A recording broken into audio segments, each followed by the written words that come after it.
who is going to be presenting to us and sharing part of her work that she did for her PhD. So Dr. Ntokozo is a researcher and communication specialist and African feminist scholar whose work focuses on migration and mobility, gender, sexuality, and social justice in Africa.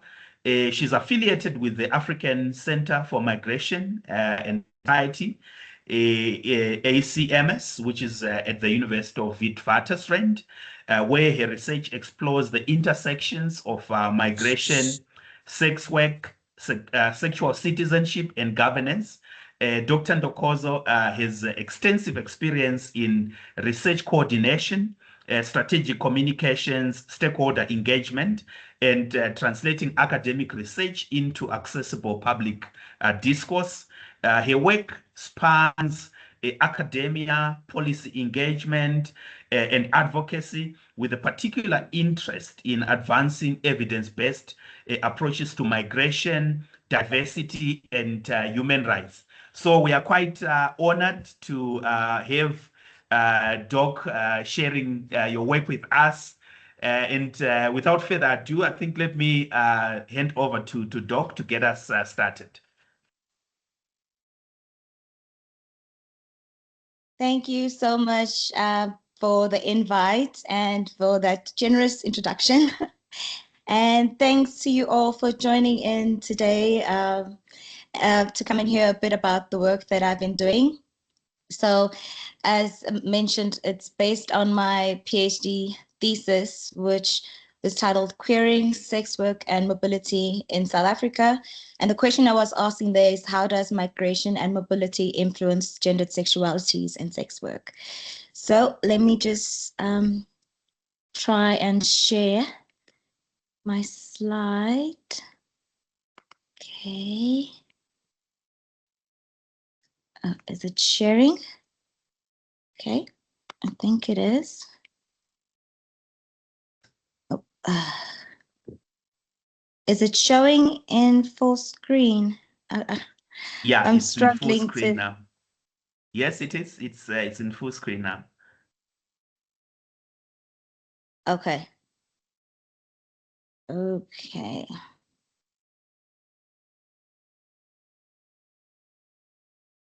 Just want to make it. Okay, are you able to see me scrolling? Is it showing the overview? It has just disappeared now. Maybe you can, yeah, you can unshare and try to reshare. Okay, let me try it again. Okay.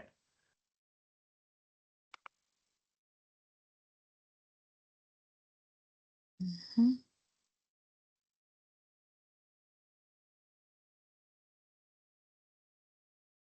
Yeah, it's coming up. How about now? Yes, okay. It's showing the now overview. It's showing. Yes. Okay, brilliant. Okay, I'm glad. Okay, so as I was mentioning, this work that I'll be sharing today is based on my PhD study, and that's the title there. So I recently graduated like 4 weeks ago. So it's very exciting for me to bring this work out into the public and get a sense of how people are resonating with it or not. So I look forward to your engagement with the work. So this is just a basic overview of what I'm hoping to get through in these 30 or so minutes. It's your general kind of structure of a PhD thesis. So I'm hoping to cover as much ground as I'm able to. But you'll see that at the end that I've also got a section where I discuss some of the publications that have already come out of this work. So if you want to read more, there's always that opportunity as well, if I don't manage to cover everything at this point. Oops. Okay.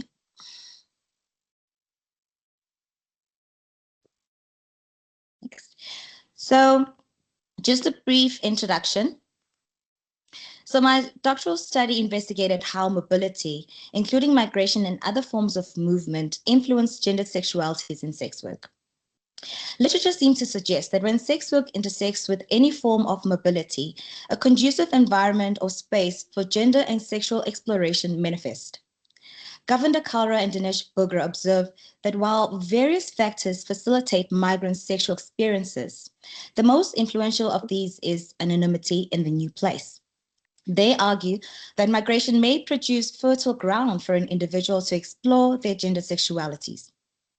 Therefore, going into this study, I was curious as to whether sex work coupled with migration or mobility or movement allows for, or in certain cases even inspires, the actualization of one's sexual subjectivity and gendered expression, which I read in relation to each other as gendered sexuality. So the study went beyond the physical mobility, but also sought to understand the navigation of internal journeys across various forms, expressions, and performances of migrant mobile sex workers' gender sexualities. I also wanted to find out to what extent this nexus informs the sexual citizenship of people who move to sell sex, i.e. migrant sex workers, or those who sell sex on the move, who I refer to as mobile or transient sex workers.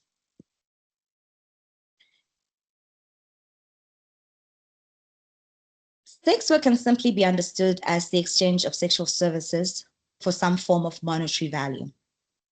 And according to the UNAIDS official definition, sex work can be defined as any agreement between two or more persons in which the objective is exclusively limited to sexual act and ends with that, and which involves preliminary negotiations for a price. And in South Africa, we find that sex work is criminalized, fully criminalized under the South African Sexual Offences Act of 1957. So meaning that the buyer, the seller, and anyone living off the earnings of a sex worker is considered a criminal. Now, South Africa's unemployment rate is at about 32%, with a population of about 65 million, and is most notable amongst Black women, who form approximately 39% of this overall national unemployment statistic. Therefore, poverty is still highly feminized and racialized in South Africa. Now, it shouldn't be surprising then that in such a socioeconomic climate, many Black women turn to sex work as the only or most viable option of making a living. According to a 2013 sex worker population size estimate study, there are approximately 153,000 sex workers in South Africa, with about 138,000 being women, most of whom are Black, and around 70% being street-based, meaning that they source their clients on the streets, and for some of them, they actually live on the streets or are homeless. Now, when I started looking into the relevant literature, it was at first a bit disheartening to find that there is still a lot of add women and stir approach to understandings of gender and migration in relation to sex work. Fortunately, some gender and migration scholars, notably Ingrid Palmery et al., have made concerted efforts in taking this scholarship beyond this simplistic approach by asserting that whilst the current focus in existing literature on women is not necessarily inappropriate, a further analytical shift is needed to integrate the concept of gender as a synonym of woman. To interrogate rather the concept of gender as a synonym of woman, and seek to analyze gendered positionings within normative discourses.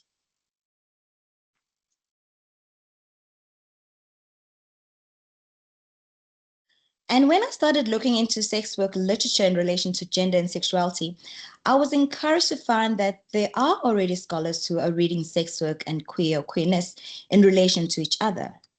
An example of which is Brooke Belozzo, who writes that during the late 1990s, leading voices of the sex worker rights movement began to publicly question queer theory's virtual silence on the subject of prostitution and sex work. However, this attempt by sex workers to come out of the closet into the larger queer theoretical community has thus far failed to bring much attention to sex work as an explicitly queer issue. So this is the approach that I wanted to take going into the study. And the selling and or buying of sex is criminalized in most countries because it is considered a form of deviant or immoral sex on the basis that it is not only sex outside of love or marriage, but also sex in exchange for money. According to Charlotte Valadier, from this perspective, one can say that the sexual practices of sex workers are queer insofar as they manifest a nonconformist form of freedom or a disruptive position against the socio-political order of a heteronormative patriarchy. I build upon this existing scholarship that points to a far more nuanced understanding of sexual citizenship, or citizenship in itself, in the global sexualities discourse. This study aims to illustrate how sex work not only disrupts society's traditional notions, meanings, and values we tend to attach to sex, but also demonstrate the extent to which sex work can broaden our understandings of the fluidity of gender and sexuality. Therefore, the research project explores sexuality as more than just a specialized subfield of migration studies. There is still much work on gender and migration that ignores the relevance of sexuality to its own concerns, while implicitly retaining a heteronormative focus, which is why there was a need for the study as it sought to explore the intersectionality of sex work, migration, mobility, and movement, and gendered sexualities.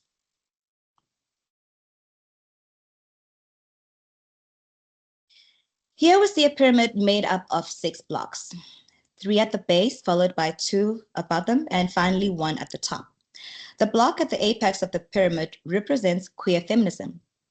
Queer feminism is essentially a union between queer theory and feminist theory, whereby both parties try to complement one another by balancing each other's pros and cons. The 3 blocks at the bottom of the pyramid represent the theories and concepts that form the foundation of my study.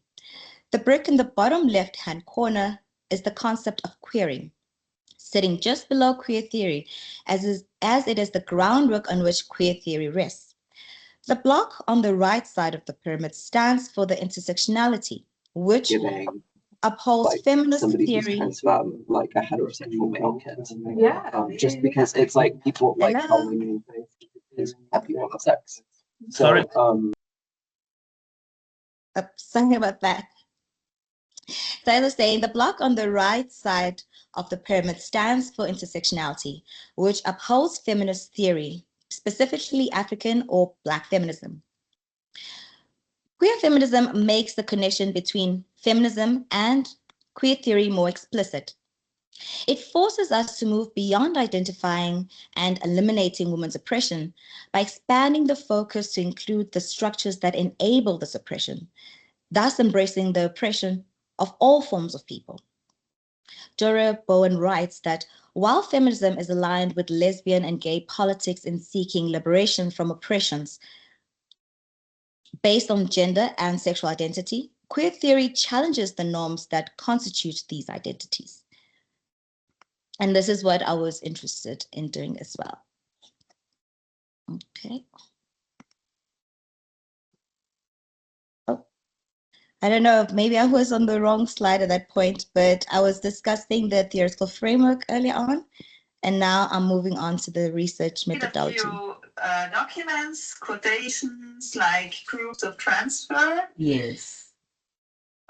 Which Dennis can source you. Okay, that's obviously great. Sorry.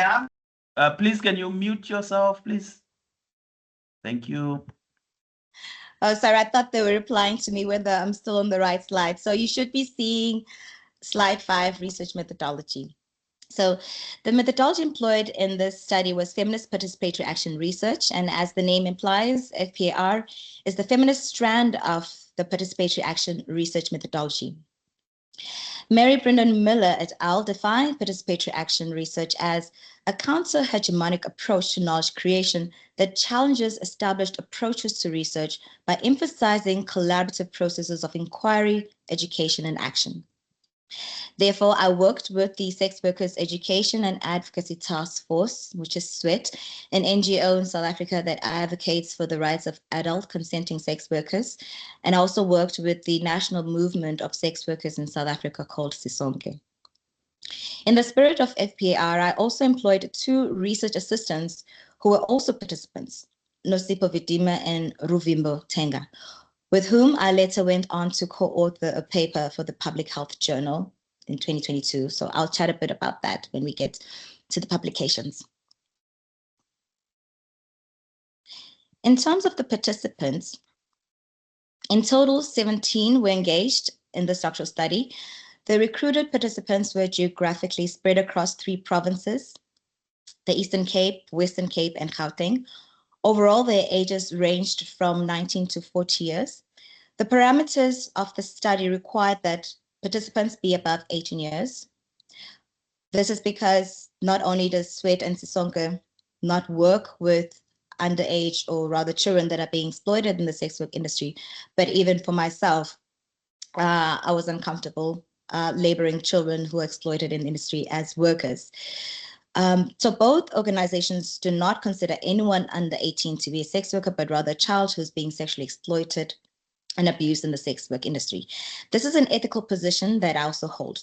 The participants could be of any race, nationality, gender, and sexuality. In terms of their nationalities, there were 12 South Africans, 4 Zimbabweans, and 1 Burundian. Racially, 14 were Black and 3 colored. Out of the 8 participants who were part of the digital storytelling workshop, 6 were South Africans and 2 Zimbabweans. Their ages were from 19 to 40 years. Their gender sexualities varied from 2 gay men, 1 lesbian, 1 bisexual, 2 transgender women, and 2 cisgender heterosexual women. The 12 WhatsApp research group participants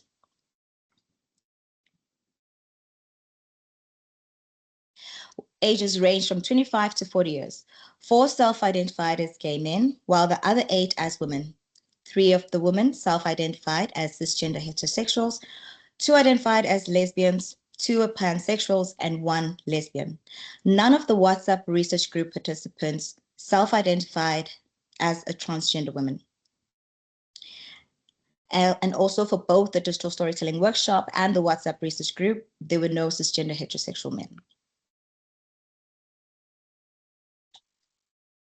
Now, you heard me talking about WhatsApp groups and digital storytelling workshops. So now I'm going to go into the nitty-gritties of what I actually got up to in fieldwork and the methods that I used. So the first one was digital storytelling.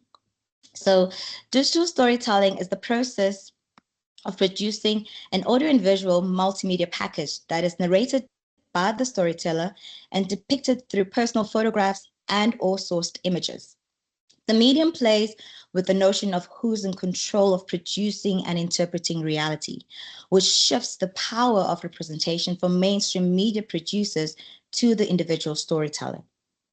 According to theory, digital storytelling can be employed as a visual arts research method for social change, as it has the potential to be transformative, both through the process and the products.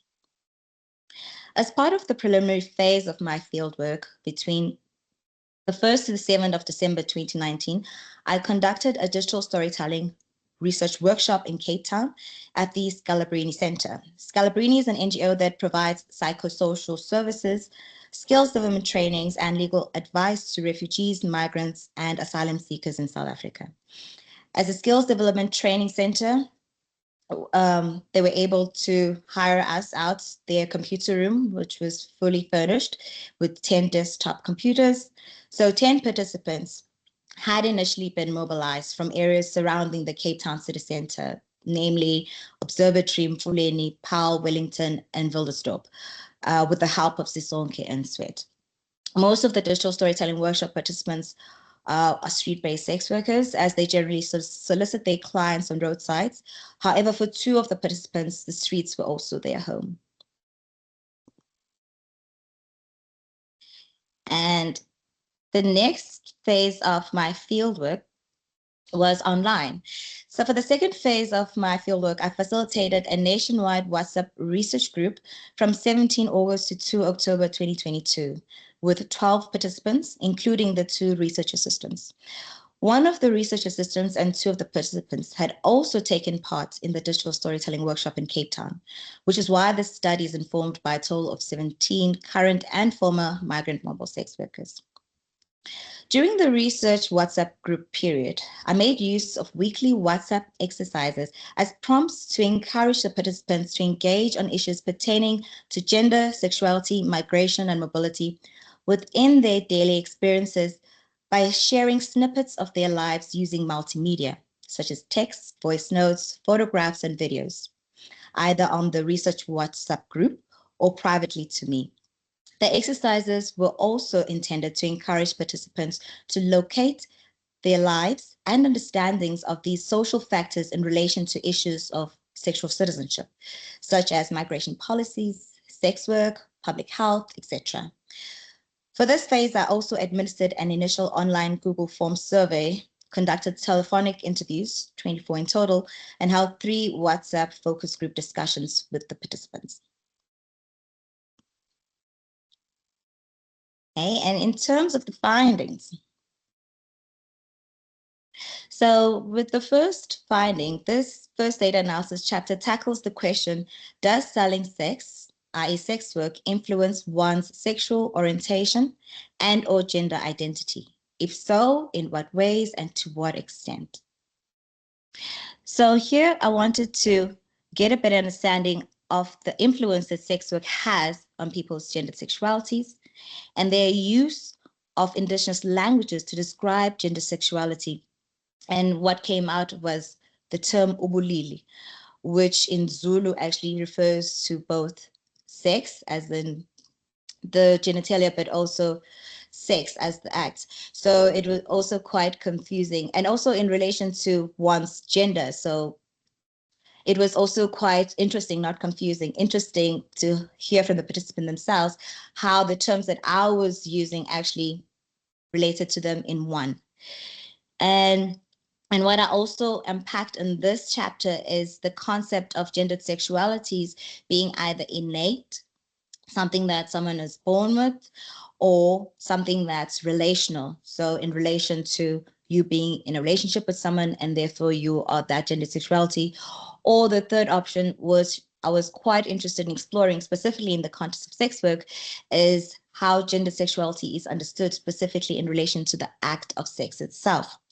So in this data analysis chapter, I therefore argued that this continuous process of reproducing, challenging, and destabilizing social norms and power structures contributes to the fluid, queer nature of sex work.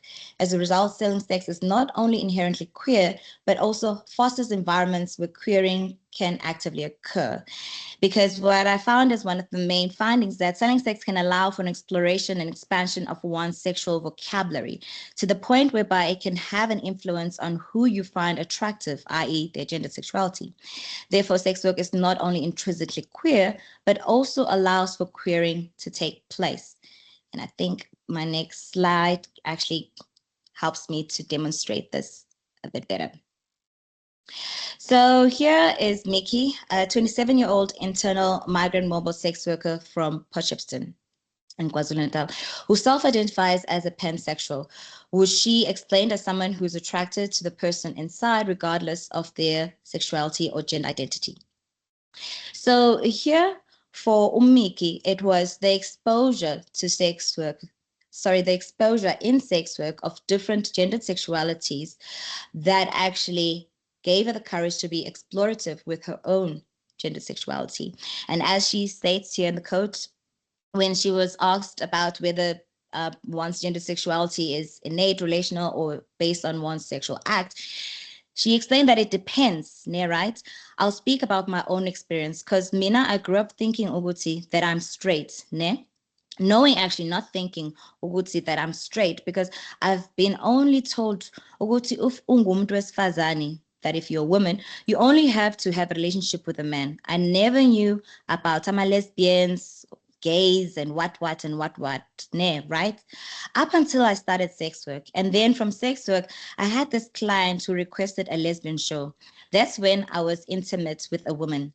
And then I was like, okay, ziyawa ziyabuya. It's going down here, it's happening. And then ngabona kodwa futhi ukuthi, but I also saw that I'm not restricted to only having my feelings for another woman or man. So ngithandana na ubani na, I date or love anyone. It depends where to. And that's how mina I feel ngakhona. So in this quote, we learned that had it not been for Mickey's exposure to lesbian sex through sex work, she might never have come to the self-awareness that she enjoys sex with women. This later led Mickey to the realization that she is not only limited to only being with women or men in her intimate relationships. So now she dates anyone she loves. And during one of our interviews, Mickey revealed that she at the time was in a situationship with a transgender man. Here we can deduce that Mickey's initial exposure to non-heteronormative sex through a lesbian show requested by a client in sex work not only opened her to discovering her pleasure in having sex with women, but also to being in an intimate romantic relationship with anybody she finds attractive across the gendered sexuality spectrum.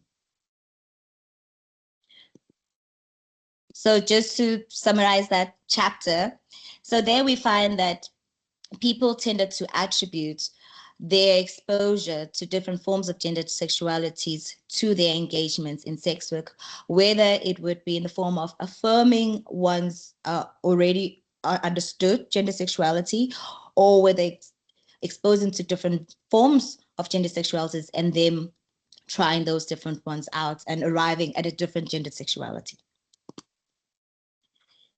Okay.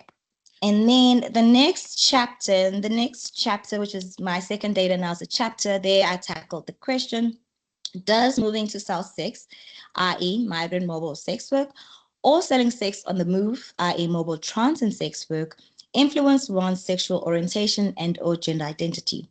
If so, in what ways and to what extent? So in this chapter, I explore whether moving to sell sex or selling sex on the move can have any influence on one's gendered sexualities. And some of the things or themes that came up was the push and pull factors that led or discouraged people from engaging in migrant mobile sex work. And mobile transient sex work came up a lot. And there, maybe I'll just take a moment to explain. So with mobile migrant sex workers or sex work, I understand it as people who move to do sex work on a quite a regular basis.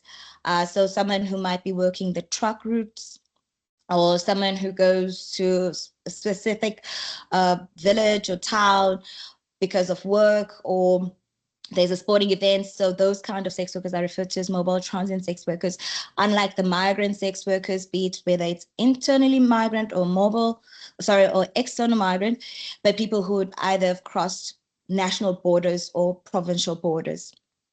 And what came out of there is the different dynamics of selling sex on the move and what that yields in terms of opportunities and some of the challenges that it brings up. Gender and sexual orientation and actualization through mobile sex work also started coming out quite strongly, because one of the main findings that I found was that selling sex away from one's family or immediate community or country of origin through migration and mobility allows you to do so with some level of anonymity, which further contributes towards creating an enabling environment for queering to take place. So in this chapter, I go on to argue that movement plays a significant role in the queering of gender sexualities in migrant mobile sex work. The reasons for engaging in migrant mobile sex work reported by the participants range from socio-political liberation to financial gain and sexual expression. But the participants tended to emphasize how important movement is to the development of one's gender sexuality in sex work. So the next slide will give you a sense of what I'm trying to explain in this chapter. So, yes. So for the 6th week of the WhatsApp research group, the participants were asked to document their journeys to and from their places of work, which could be to sell sex or any other form of labor. Mawande, a 27-year-old gay man from Zimbabwe, is one of the participants who also believes that selling sex can influence one's gender sexuality. Mawande, aka Sarah, sent a collage of images and described them in a follow-up voice note as her work persona Sarah. The first photograph shows a double bed covered in a variety of colorful and shiny sex toys, dildos, butt plugs, frayed whips, handcuffs, blindfolds, leashes, ropes, hairbrushes, wooden spoons, rulers, a table tennis bat, a feather duster, and gloves can be seen neatly laid out on the top of the bed. The second is a Google Map screenshot showing Sarah's routes to and from her regular clients. On it, we see her journey highlighted in blue, the point at which she took the train, and the parts at which she was walking. So the accompanying quote reads, as you can see on the pics, it's me, my route going to my regular customer. I can say so, regular client. And this guy wants me when I'm always dressed up like a woman, totally. And not only that, but whereas when I go there, I need to be, he uses something, he has got fetish, I can say so. Whereas he has got a fetish, for him, he's like saying he's a straight man, but he just likes to play. So in the photograph where Sarah is beautifully adorned in a silky black wig tied to the back and heavy eyebrows, flutter eyelashes, purple eyeliner, and red lipstick, she's also adorned a pair of string earrings, a bulky maroon copper necklace, and a tight black sleeveless mini dress with matching fishnet stockings. So in sex work, Mawanda cross dresses into Sarah, she. But everywhere else, they identify as a gay man, he.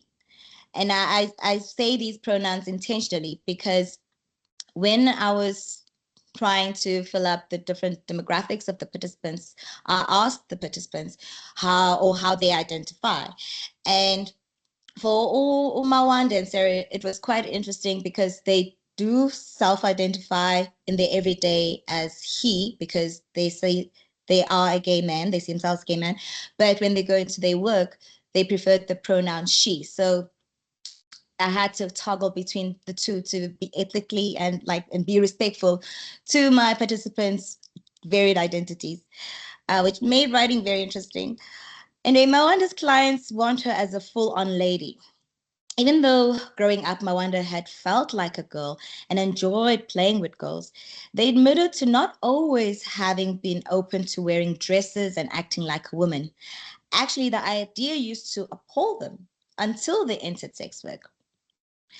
So Mawanda's sex work clients' request for them to dress up as a lady created a conducive environment for the self-realization and the actualization of their femininity. This enabled them to work through their own prejudices against cross-dressers and embrace the Sarah within. When he goes to work at a local NGO, he dresses like a guy, but on weekends, she does sex work as Sarah and dresses as a lady. So Mawanda can be either he or she, depending on the situation. Therefore, it appears that migrant mobile sex work allows the queering of heteronormative and even homonormative gendered sexualities.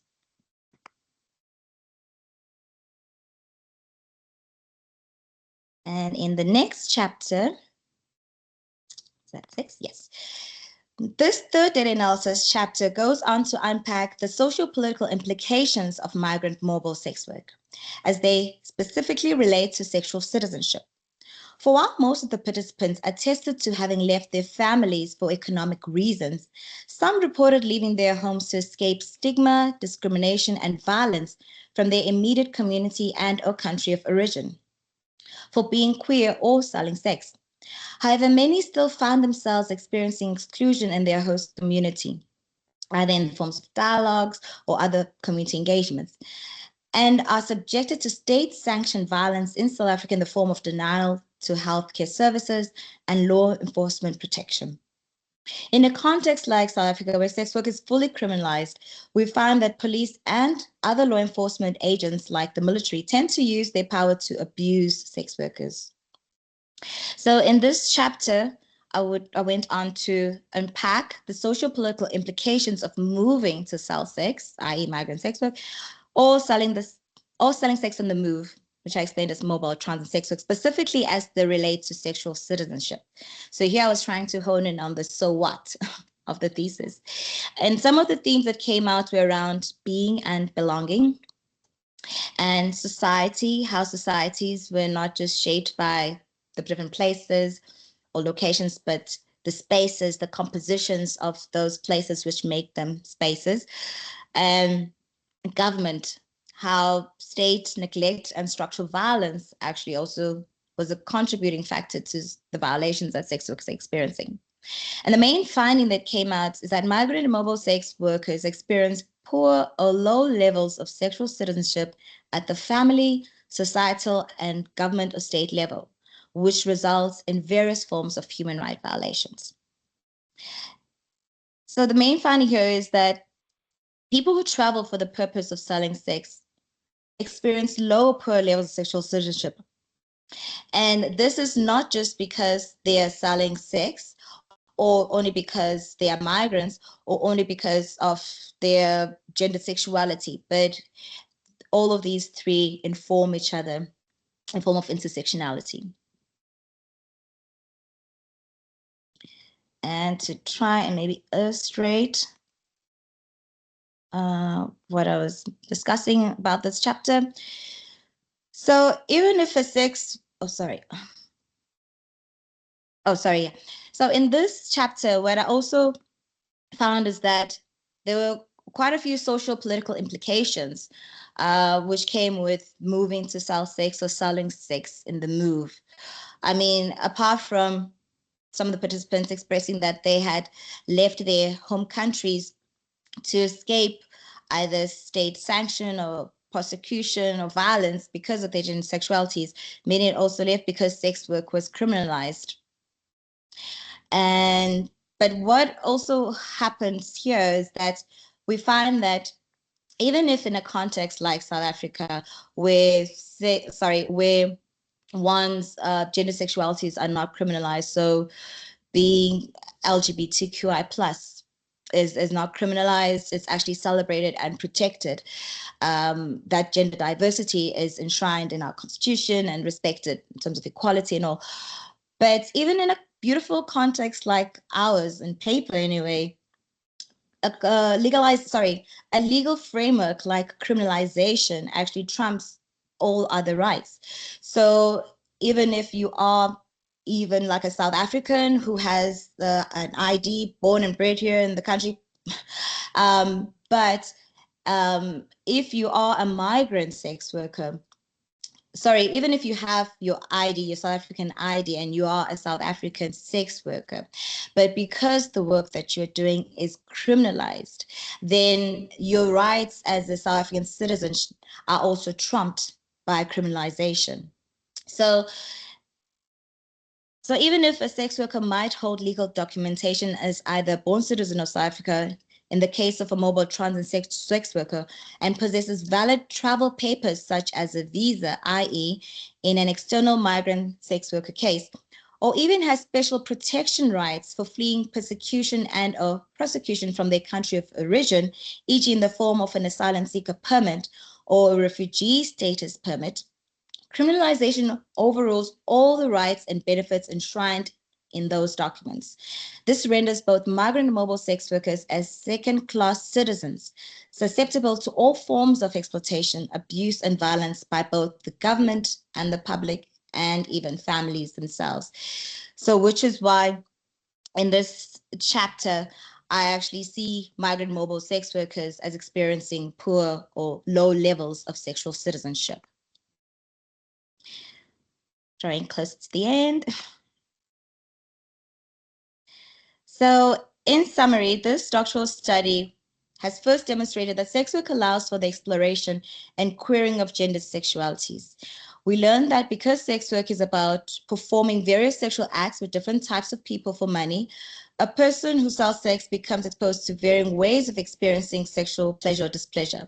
This then expands the body's erotic lexicon and broadens one's range of gender and sexual expression. Some of the participants even asserted that this can further inform who a person finds romantically attractive and becomes intimately involved with. Most notably, though, is how the participants stressed the integral role that migration plays in providing the anonymity needed to create an enabling environment for this experimentation, exploration, evolution, and self-actualization to take place. In other words, when sex work intersects with mobility, a conducive space for gender and sexual exploration manifests, which results in the queering of both homonormativity and heteronormativity. Also, this research has shown that when sex work intersects with migrant migration, mobility, or movement, then alternative forms of sexual citizenships manifest, those that are not fixed in identity, but fluid with movement, location, and the type of sex one engages in. Therefore, this thesis concludes that sex work is an example of non-normative sex yielding low or poor levels of sexual citizenship, in as far as it is sex in exchange for money, which is why it is criminalized in most countries.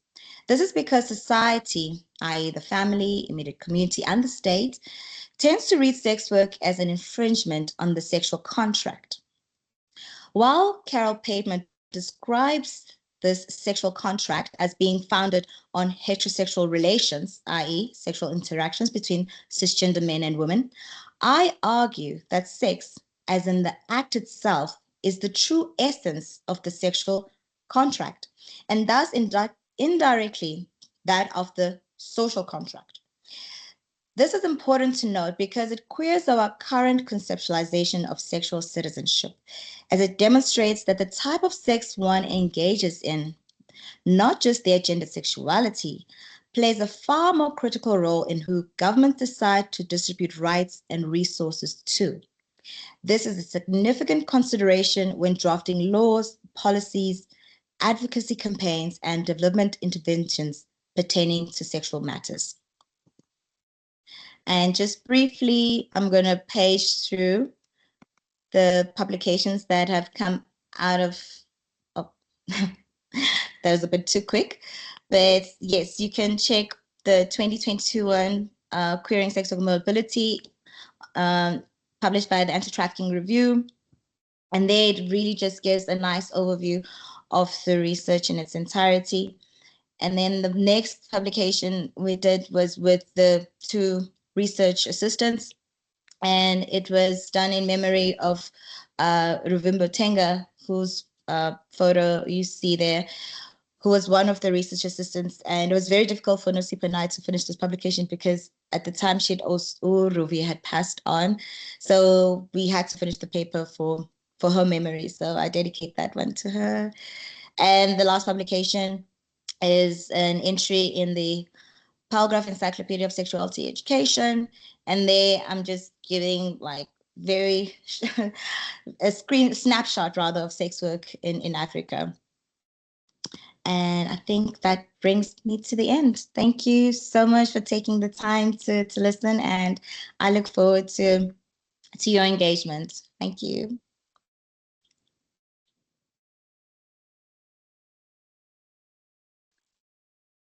Thank you very much, Doc, for that very interesting presentation on an important topic. Yeah, I think you touched on a number of very fascinating issues there, conceptually, theoretically, and I'm sure colleagues might have questions, comments for Doc. Any questions, any comments, so that we can kickstart the conversation online? Or maybe I can kickstart the conversation, and I want to start with I was fascinated when you were sort of highlighting some of your quotes in vernacular, and that got me interested to think. Especially with decoloniality, I know you're using some concepts around queer feminism, and I think much of the theorization about sex work and also queer sexuality is predominantly Euro-American in even the context as well. And I was just thinking, when you were highlighting the ways in which some of the participants were responding to you, to say what sort of theoretical possibilities and what sort of concepts in vernacular, vocabularies and ideas might emerge from within the context of these African sex workers, and how this intersects with mobility practices and experiences. Do we have any kind of vernacular concepts and theories that might emerge from your interactions with sex workers within the African context. I'm just thinking with decoloniality in the back of my mind. Colleagues, I don't know if you want to add. Maybe we can take 2 or 3 questions, and then we allow Doc to respond.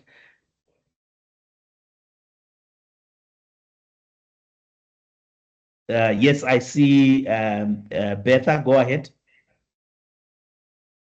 I think Boniswa had her hand up before me. She can go first and then I'll go after. Thank you. Your presentation, it was really that your findings mentioned that mobility can create like spaces for greater sexual freedom presentation. I was wondering whether we can create that freedom from like the conditions that put you in mobility in the for example, if someone moves because of like economic necessity, like limited, and that ability would liberating in sexuality, and can that mobility can it also be like constraining because their broader social and economic. I'm not sure if what I mean is that from what I got, mobility seems to have like 2 sides, right? On one hand, moving away could give someone anonymity and allow them to explore their sexuality differently. But on the other hand, they may have moved because of like and they may maybe experience like the work or like vulnerability. In whether mobility can simultaneously create freedom in one area of life, how could you be constrained in another? Then also, I'm not sure if I understood correctly, but also if sexual right is shaped like not only by who someone or how someone identifies as like how they identify, but how also their sexual practices like socially interpreted. Does this mean that citizenship is partly put people's sense of like our bodies and practices? And if I understood this correctly, then how much agency does the individual like actually have over their own sexual?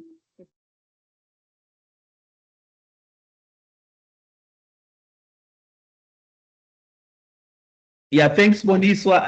I think you were a bit far from the laptop, but I hope Doc managed to pick maybe 1 or 2 issues there. Yes, I think you had a number of issues, so maybe we'll allow Doc to respond, and then we'll take the next round of questions. Should I ask again, or was that fine? Am Yes, I audible now? it's much better now. Oh, okay. Should I repeat my questions or? Maybe just the last one around sexual citizenship. Sorry, yeah, that one is quite choppy. Oh, okay. I'm sorry. I was asking that if like sexual citizenship is like shaped not only by who someone identifies as, but how their sexual practices are like socially interpreted. Does this mean that citizenship is partly like produced through like other people's perceptions of like our sexual practices and like our bodies?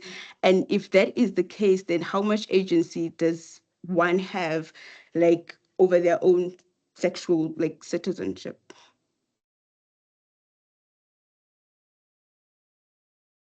Okay, now I got that one. Okay, should I take Betha's one or in the next round? Should I go ahead? Yeah, I think Betha and Boniswa are in the same space, I think. Oh, okay. Maybe Betha, you want to throw in your question there? Okay, yes. Thanks, Dr. Ntokozo, for the presentation, quite insightful. Yeah, I have a number of questions. I think one of them relates a bit to what Simba was talking about in terms of the possibilities of decolonial theories. I was thinking about African feminism and how it's also in its nature queering ideas of sexuality and gender identities. So the possibilities of integrating that, and how are you thinking around African feminism or decolonial feminism in understanding gendered sexualities.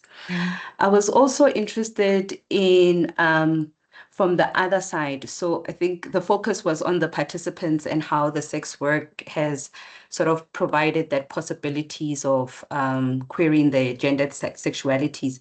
And then I was wondering about from the clients and the customers' perspectives, does it also reshape those ideas? Like I was even wondering, Mawanda, who are Mawanda's clients, you know, as a gay man. And then I was also interested in the factor around age, you know, that your participants were from 18 to 40. So were you not considering women and participants above the age of 40, and also in terms of like what are the trends around sex work and age, you know, like where are some of the participants now, and do, you know, have they and also just the idea of like whether they see this work as empowering, liberating in a sense, or it's, you know, they see it as a way of like they don't have a choice, like this is the only way of putting food on the table. But yeah, how do they see that the work that they do? And then I'll come in later for other questions so that I can give others an opportunity. Okay, that's okay. Oh, I'm already unmuted. Okay. Thank you so much for all your questions. Yeah, hey, okay, let me try and put my thinking cap on. So, Simba, your first question around Vanek. So I did touch a bit about the term ubulili, and in one of my chapters, I do go into a bit more depth in terms of what I try to read in my participants' use of that term. So as I mentioned, like ubulili is a Zulu term, but it also refers to not just like your gender, like whether you're man, woman, or whatnot, but also it refers to your sexuality and the sex itself. So when in one of the weekly exercises, I'd ask the participants to like illustrate or demonstrate or however, dance through or draw, right? But to explain to me how they understood gender, sexuality, and sex. And it was interesting to find that for some of the participants, those three terms had only the one term, ubulili, to describe all of them. And what does that tell me as an African feminist scholar? So I'm already trying to get to Betha's questions around the kind of African theories, and also Simba, you're asking the type of African theories that I might be expanding with this kind of work.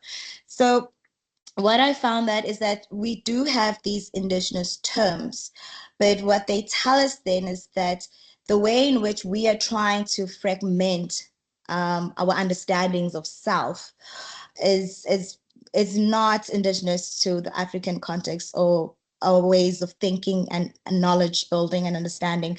It is an imported concept, whether like global north or western, whatever you want to call that.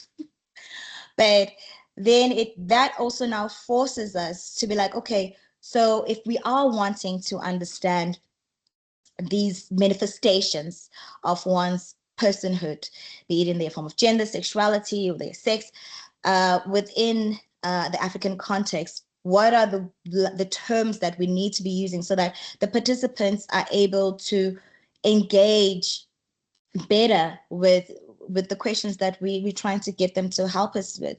And for me, I think the main kind of like theoretical bank that I draw from is what is referred to Stella Nyanzi terms as queer African feminism or African queer feminism. But for me, that kind of pushes a little bit, well, not indifferently, let me not say a little bit more, but it pushes a little differently to decolonization, because it kind of like, it's not necessarily just aligning itself against the colonial understanding. We're not just trying to decolonize our understanding of what it means to be a migrant mobile sex worker in South Africa, but we're also wanting to understand what that means within our own African terminologies and our own African understandings, which most of which are embodied and translated and transferred through generations through spoken word. So there's a lot of lost in translation there. But for me, that's where the interesting work is for us as African scholars, whether you're coming in from a decolonial perspective, a post-colonial perspective, or whatever. But for me, that is the mission. And Boniswa, you were talking about migration and enmity. Okay, so you're like, okay, so, and you're right, it is both. And it might also, I might just touch on also one of Betha's questions with this response. But for African sex workers, because I've been doing scholarship on sex work for some years now, but in my previous work, I really focused on like what it means to be an African sex worker feminist. And what you find there, that sex work is not, for many African sex workers, and I work with the African Sex Worker Alliance, and on cue, Modesta Mambo joins of us, so the African Sex Worker Alliance. And what we find there is that for African sex workers, it's not an like, I'm doing this solely for making a living, or I'm doing this because I just enjoy having lots of sex, or I'm just like about embracing my sexual whatnot. It really is about straddling those two, because sex workers in Africa would tell you, would say, yes, I am doing sex work because I'm trying to either supplement my current income. Some people were like either doing domestic work and then later on weekends selling sex. But it's also, but it's also a way for which sex workers are able to find their freedom, whether it's being able to make enough money to leave their abusive partners or to raise their children, take them to school. And because of that, they don't want their work to be seen as, oh, this was not a choice. It was actually a decision based on the circumstances they're facing. But with that said, they don't want also to not be seen as enjoying their work, because many sex workers will tell you, actually, of all the other forms of work I could do, this one is the most flexible one. And we hear a lot from varsity students who either do sex work or engage in transactional sex. It's the most flexible one in terms of time. Other people like, actually, I enjoy engaging specifically in migrant mobile sex work because it allows me to see places. I get to travel with clients. I go to different provinces and countries. So there are those positive aspects of it. And what I found in my previous work, and when I was asking what does it mean to be an African sex worker feminist, it means straddling those two realities and holding and embodying those two existences in one, as conflating as those may seem. So yes, migrant mobile sex work can be liberating for others in terms of allowing them to explore their gender sexualities, either actualize their current gender sexuality or realize a new one altogether. But it can also be a constraint whereby you are in a new community. You don't know that many people. It does render you vulnerable. And especially if you're looking at my mobile transient sex workers who work the truck routes, like there's a lot of danger that comes with working the truck routes where you're alone for long stretches of distance with this person and whatnot. It's not like maybe you're in a brothel or whatnot where you've got security or your brothel manager around to keep an eye on you. So people like all of us, sex workers, make the decision to engage in sex work or migrant mobile sex work based on like a kaleidoscope of reasons, different push and pull factors. And what I try to bring across in my work is that whether people agree with that morally, ethically or not, it is a decision that adult people have made for their existence, and the least we can do is to provide safe environments for people to be able to do that kind of work. Let me just see if oh, and then the sexual citizenship and agency one, I really like that question. So for me, what I was trying to bring across is that the way in which we understand sexual citizenship right now, it is very much based on oneself, of sense of self, their own agency in terms of this is who I am. And also then they would, and that sits within us in the form of the identity. So whether I might be like, oh, I am a lesbian, or I'm a cisgender hetero woman or whatnot, but that's the identity we have. And then based on that, then we have an outward manifestation in the form of sexual citizenship. So in some countries, people who are gay, like I mentioned, are criminalized, and therefore might want to come to a country like South Africa where sexual diversity is not criminalized. But in all of that, what I try to bring in the study is that this concept of sexual citizenship, even though we currently tend to understand it as identities, because even if you are talking sexual citizenship rights, you tend to kind of box either as LGBTQI rights, or if we talking other more act-based rights, those being the right to self-determination, pregnancy and whatnot. But we tend to put identities to those. But what I'm now trying to bring is that, can we not think of sexual citizenship from the act, primarily from the act of sex itself, as a determining factor?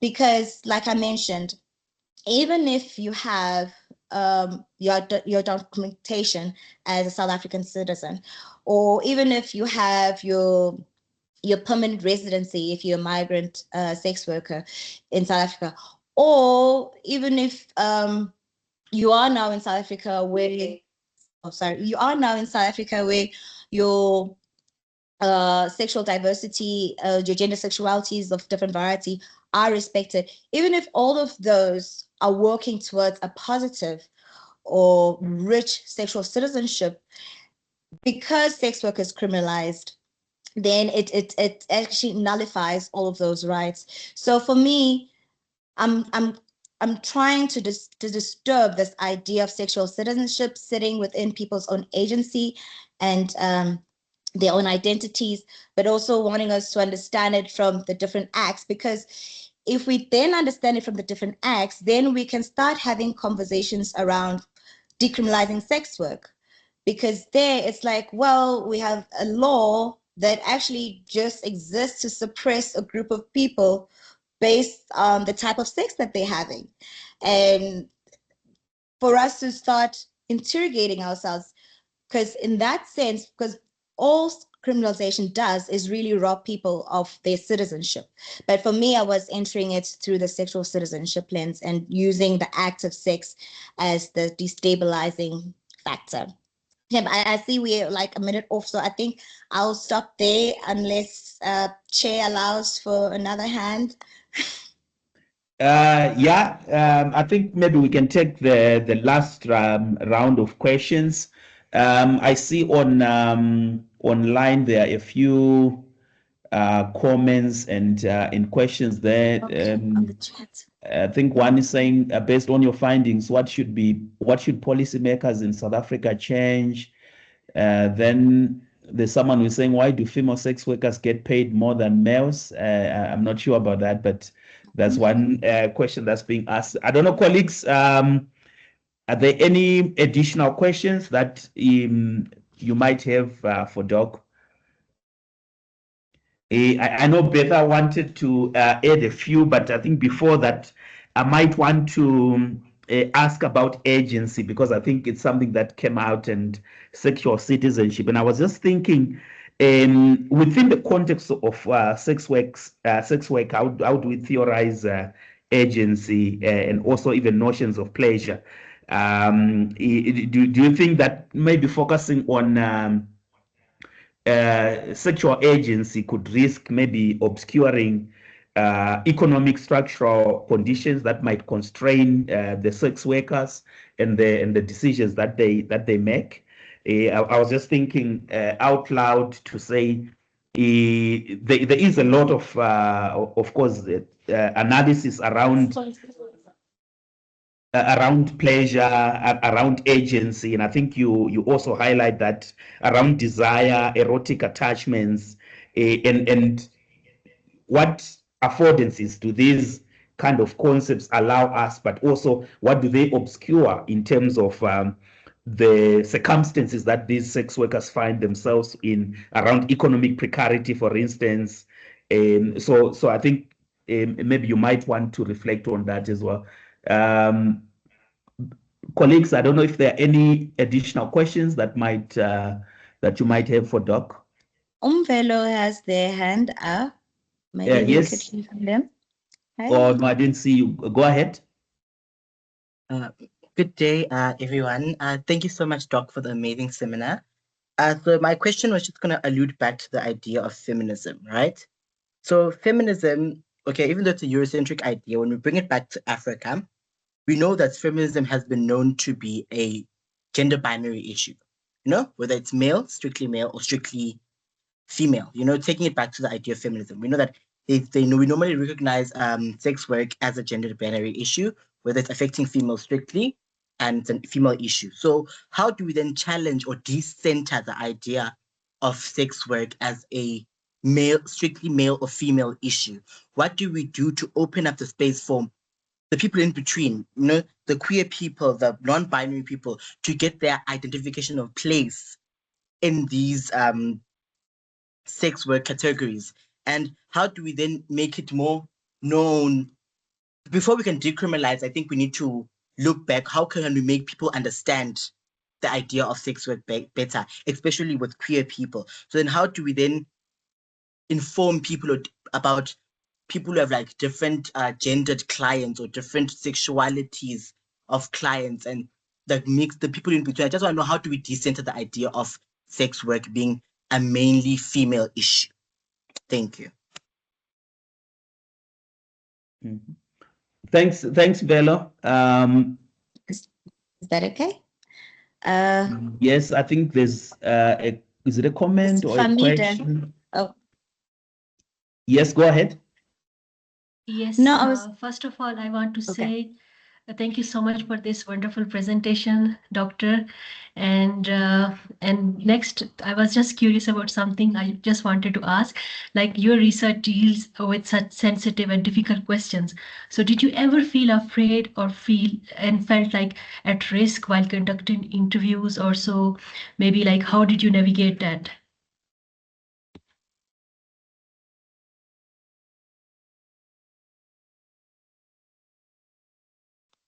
Alrighty. Okay, I think that, that gives me quite a bit to work with. But Shem, as everyone was talking, I hope you don't mind. I just remembered another question that was raised by Betha around the issue of whether clients or customers also experience this exploration, transformation in the realm of anonymity in migrant mobile sex work. And the short answer is yes. In the thesis and in journal articles, I go into a little bit more depth in terms of how I end up reading that. But it does, apart from the comment that you've heard from Usera as well, but even like the clients themselves would say that even for male clients, cisgender male clients who engage in sex work, the idea of also engaging in anal sex, they interestingly also read it as queer, as a queer act. So even in those kind of context, you find that people are queering in their own way, and sex work allows for that queering to take place. Because some men will be like, no, I can't have anal sex with my wife. I would rather go do it with a sex worker. But also it's like, oh, now I'm being like, yeah, quite different in terms of my sex, but I'm still a cisgender heterosexual man. So interesting stuff happens around that one. And then for this round of questions, so Simba, yes, theorizing around agency and pleasure is very interesting in terms of sex work, and issues around consent as well. When it comes to sex work, it becomes quite difficult to pin down. But I think what really the kind of work that needs to be done is to understand that agency can exist within realms of constraint. So a silly example I always make, if you go into a shop and you only have 10 Rand in your pocket, you only can buy things for 10 Rand. No matter how much stuff is in the store, that's your constraint. And some of us are born into social economic structures where like, this is what life dealt you and this is what you have to work with. But that does not mean that we should then be denying people who make decisions, difficult decisions under those difficult circumstances, the rights to make a living. And if anything, then we come and we bring in laws like criminalization to make things even much harder for them. So for me, the conversation really needs to, be more around like, how do we create safe and economically viable environments for sex work to take place, rather than did you choose to do this, or when did you decide, were you trafficked first? Interesting enough, you might hear participants be like, actually, you know what, when I started this work, I didn't really want to do it, but I don't mind, because in the grander scheme of things, if I'm not doing this, I might be living with my abusive husband. And so people make those difficult decisions, and it shouldn't be on us to decide whether that's ethically or morally okay or not, I think. But anyway, moving on. I think, what was it? Yes. Around feminism, sex work, yes. So please, maybe I can pop it on the chat before we go, but do check out my previous work on like, I'm not a bitch, I'm a feisty feminist, but work that I've done with Sisonke and Asa, where I was, as I said earlier, looking at what it means to be an African sex worker feminist, because I go into a bit more depth in terms of this.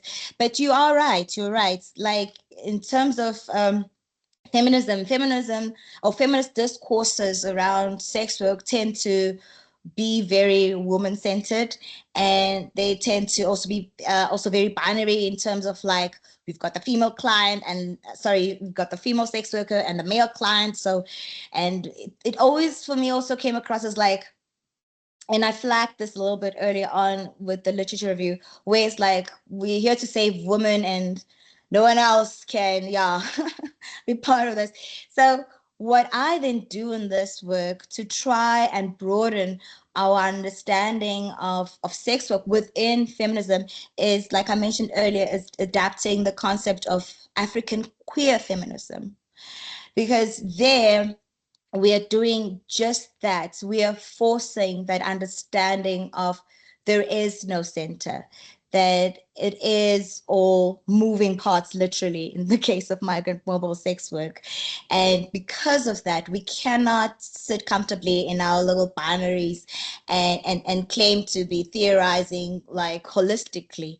So for me, that's where I try to do the decentering. And even by my sample of participants, I wanted that diversity. I didn't want to just focus on LGBTQI plus sex workers. I wanted cisgender heterosexual sex workers. Unfortunately, I only got women cisgender heterosexual sex workers and no man cisgender heterosexual sex workers, because they're also, I think, other interesting things might have come up. But for me, it's about bodies engaging in sex work, and what meanings can we make of their existence, really, instead of the different categories, whether it's binary, whether it's this acronym, or whatever the case may be.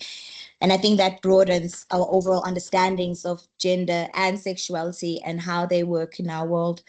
And the other question by Dr. Famida, we graduated on the same day, so hi, Doc.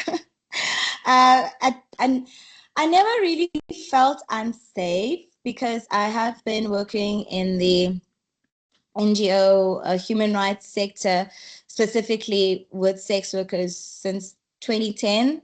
So I worked actually for SWET, the Sex Workers Education and Africa Task Force. I've worked also with Sisonke while I was at SWET. And as I mentioned, the African Sex Work Alliance, and also, other global networks and other movements in other African countries. So I already had, Shem, the privilege of having those connections set up. And so it wasn't very difficult for me to get participants, but also because of the way in which I'd done my fieldwork, I'd hoped to travel with the participants, but that couldn't happen because of COVID. So that's why everything ended up being online with the digital stories and the WhatsApp group. But so maybe if I'd managed to do that, there might have been another conversation in terms of my safety. But because the methods that I'd also used didn't necessarily require me to be in spaces where sex work was taking place. If anything, WhatsApp allowed me to be in the spaces where sex was taking place without my body being there. For example, one of the participants took a video for the WhatsApp group exercise on traveling to and from work. They took a video panning the side of the road as they were sitting in the truck on the passenger seats, and they captioned that they're en route with one of their clients. So I could never have managed to be in the truck with the sex worker and their client, but the methodology I'd used, so the methods I'd used, allowed me to do that in a comfortable and safe space. So safety wasn't so much an issue. Okay, I think I'll stop there. Unless maybe there was a question on the chat that urgently needs to be addressed. I see one: based on your findings, what should policymakers in SA change? They should decriminalize sex work. Okay, that was a quick one. Yeah, I think Beta is also thrown in another one, and maybe as you read, I was also thinking about, I think the idea of mobility, for me, I think it's very interesting in the way in which you use it, and I think how we can also imagine mobility beyond just the physical movement of people from one space to the other, and how we can also conceptually imagine and rethink the idea of borders. For instance, beyond just the physical borders. I think you had a very interesting example of how someone didn't know that they would enjoy having sex with a person of the same, of course, the same sex. And I was thinking, could that also be viewed as some form of mobility through this kind of adventure, where one moves beyond the things that they maybe traditionally understand?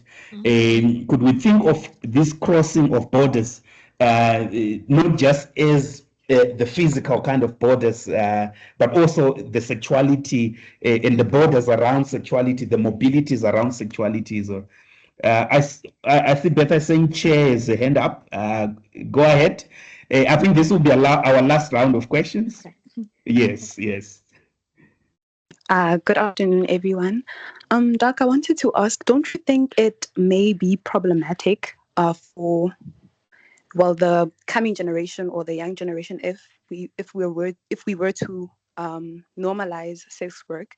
Don't you think it may seem like an easy way out, and that being like an easy access way out, them not being able to choose education, or them choosing sex work over education, and then this destabilizing our educational process?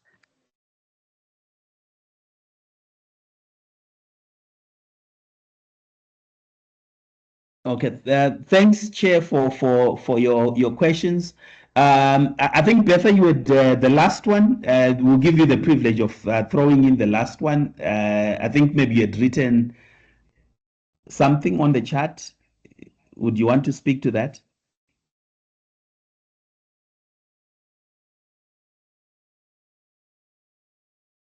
No, it's fine, Doc.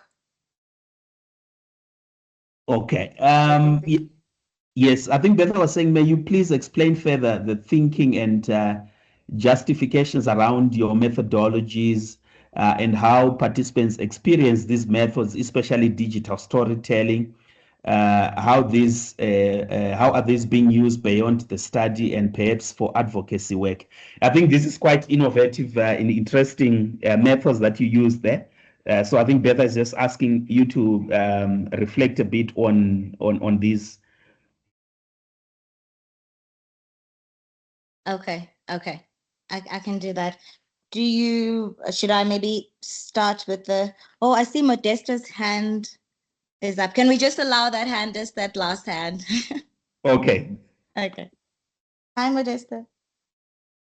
Hi, Ntokozo. It's you cannot imagine. We are very happy to Dr. Ntokozo now. Yes, I'd like us to thank you.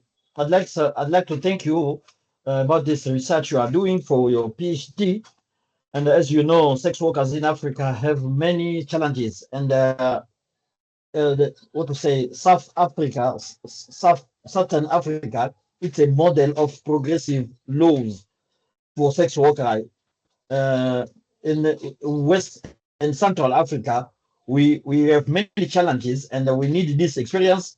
We need those information to see how in our community, in our platform, to involve this experience.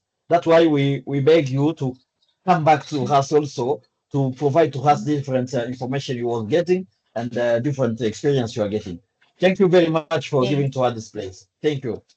Thank you. Thank you so much, Modesta. Modesta, as I mentioned earlier, is of the African Sex Worker Alliance. And it's interesting because years when I was starting the study, he's one of the people that I had actually met with to soundboard, like, does this make sense? Is this worth investigating? Because it is also, I think I might also be moving on to Betha's question. It is also linked to the fact that I do want my work to be used for advocacy purposes, for raising awareness around sex workers' rights, decriminalization of sex work. So in that sense, I'm very happy, of course, Modesta. You can invite me whenever. We can set up something and I can present the work to the ASWAT network. And then, yes, so the methodologies themselves, the methodologies were inspired by, the methods used were inspired by the feminist participatory action research methodology, which encourages that participants work with the researcher in the knowledge production process. That's the main thing in FPAR.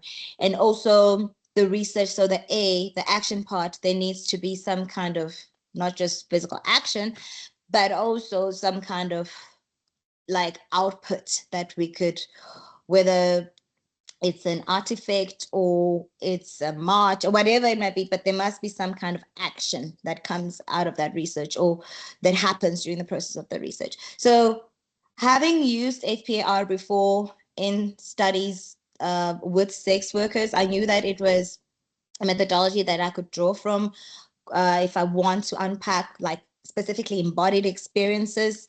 In the past, I'd used body maps when I was looking at what it means to be an African sex worker feminist.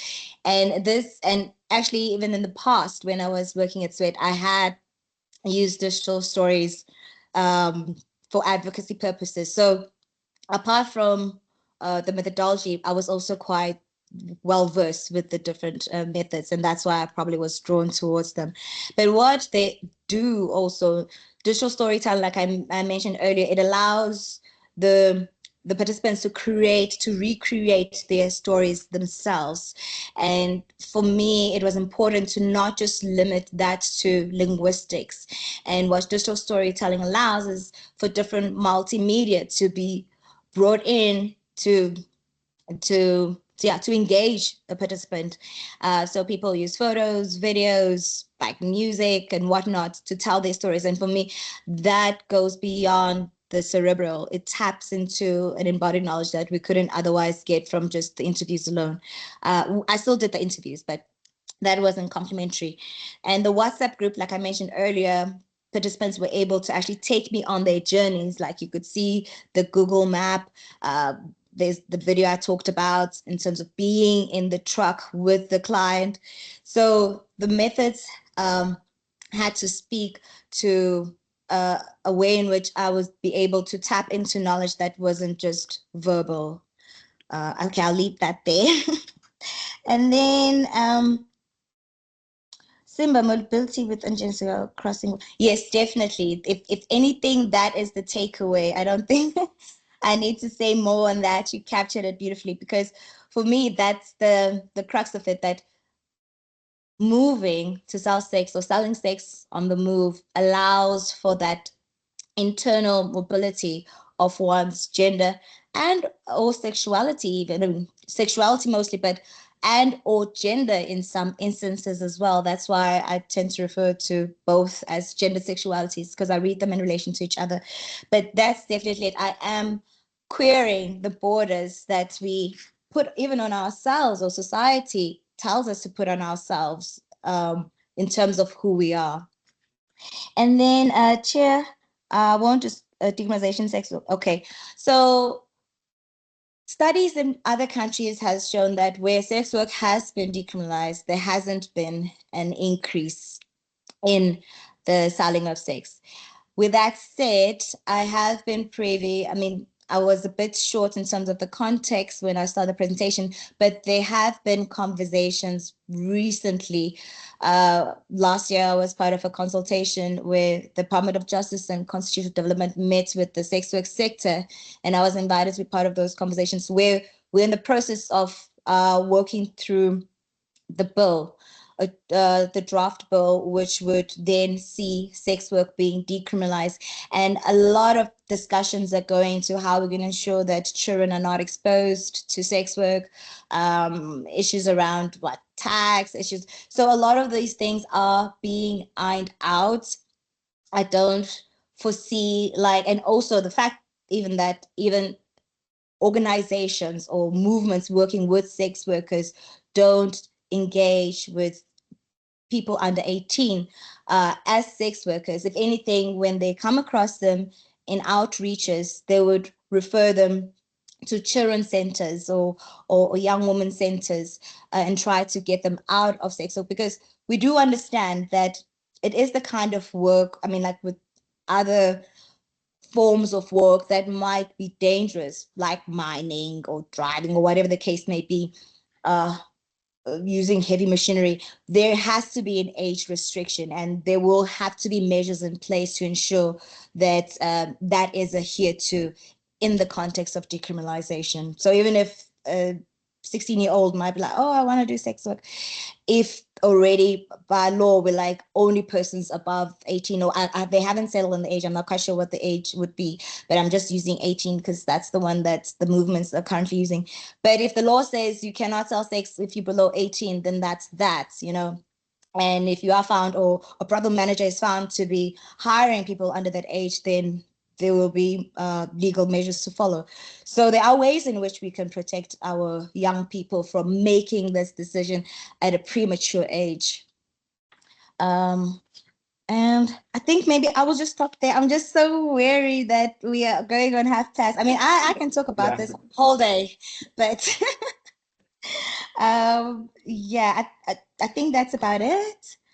Did I miss anything? Oh. Thank you very much, Doc. Yes, I know Munatsi had thrown in something on decriminalization of sex work, and saying, do you feel the challenges are the same for decriminalizing heterosexual and homosexual sex work? Is just saying a quick one. Maybe that will be the last. I see the questions keep popping. This is a very interesting work. Yeah. Sorry for adding another question after you're done, but I thought this is an essential question to ask. Okay. All right. Should I go ahead? Yes, Doc. So that's the thing. It's like, do you feel challenges the same for you?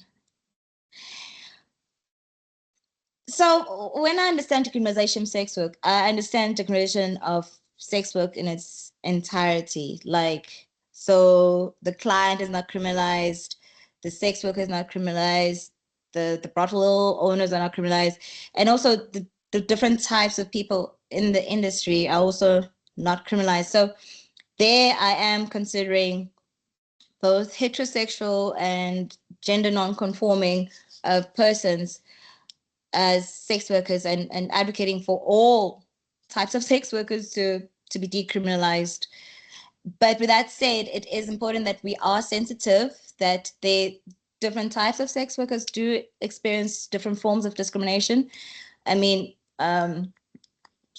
many studies have shown that transgender female sex workers tend to bear the worst brunt of it all, because not only is sex work criminalized, but society also struggles to read transgender women sex workers as women, and there might be violence that ensues because of that. And also from clients, a client might see a woman and then be like, oh, can we do business? But then when they get to the bedroom, they realize they have a penis, and violence has ensued there, some even resulting in death. So it is important that, yes, we want sex work to be decriminalized, but there might need to be extra safety measures put in place within the industry. Like I mentioned earlier, the age thing, there would definitely need to be some kind of monitoring around that to try and specifically deal with certain dangers or violations that might take place. I think that's that.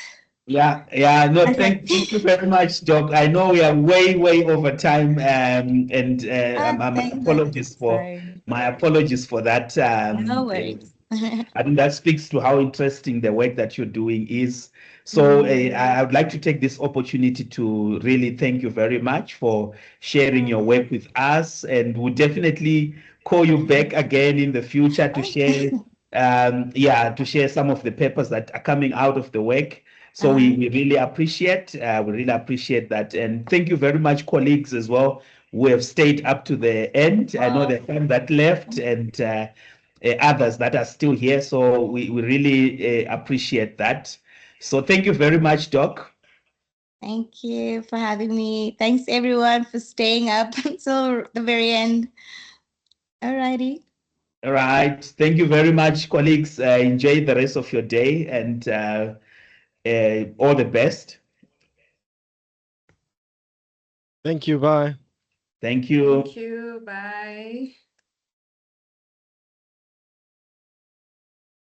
Thank you very much, colleagues. Enjoy the rest of your day.